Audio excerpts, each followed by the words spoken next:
Hier, Monsieur le Premier ministre, vous avez donc menti. Vous avez loué la valeur travail, alors que vous allez geler tous les salaires des fonctionnaires et spolier les pensions de retraités pour 20 milliards d'euros, pas pendant 1 an, pendant 4 ans.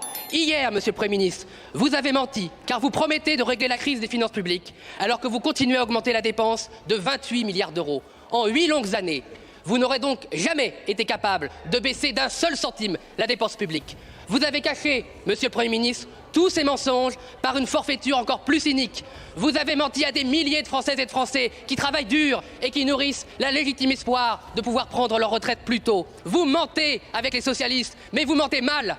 Grâce à la sagacité de Marine Le Pen, vous avez dû avouer depuis hier qu'il n'y avait ni amendement, ni projet de loi, un simple accord d'appareil avec des socialistes qui ne savent rien faire que mentir.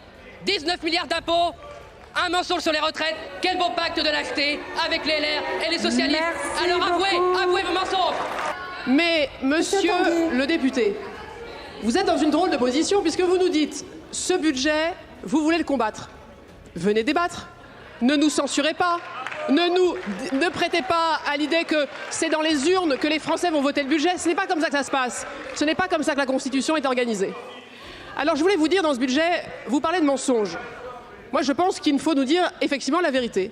Dans le projet qui est le nôtre, la dépense publique rapportée au PIB baisse. Elle baisse, monsieur le député. Ça veut dire que dans ce que nous produisons l'année prochaine, si ce budget est voté tel que nous proposons, il y aura moins de dépenses publiques en 2026 qu'en 2025. 56,8 cette année, 56,4 l'année prochaine. Vous parlez d'impôts. Vous nous dites c'est horrible.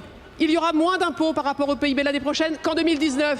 Il y aura moins d'impôts dans le budget l'année prochaine qu'en 2019.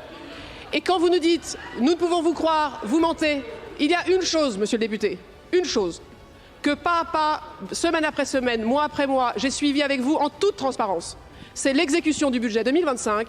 Et oui, le déficit baisse avec exactement le chiffre que vous, députés, avez mis dans le compromis du mois de février. Le déficit sera de 5,4%. Nous nous y étions engagés et nous l'avons fait devant vous, avec méthode, avec rigueur. Et c'est bien le moins que l'on doive au Parlement. Vous débattez, vous votez, nous exécutons. Merci beaucoup, Madame la Ministre.